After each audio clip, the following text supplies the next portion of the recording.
बिस्मिल्लाहिर्रहमानिर्रहीम। इश्क दी शायरी का आगाज हो रहा है। तो आज प्रोग्राम भी अच्छा है, तो मौसम भी बड़ा अच्छा है। तो इंशाल्लाह प्रोग्राम अच्छा होवेगा।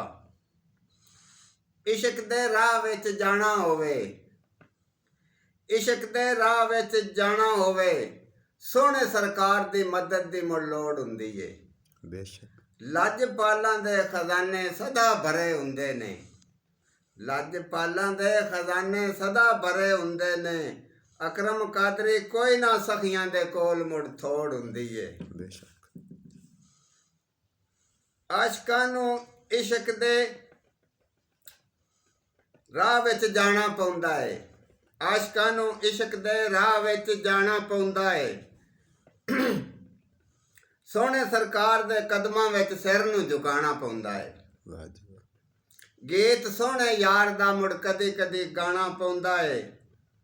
अकरम कादरी इश्क दियां प्राणियां नूं ज़ालमां तो बच के मुड़ रहना पौंदा है। वाह जी। दो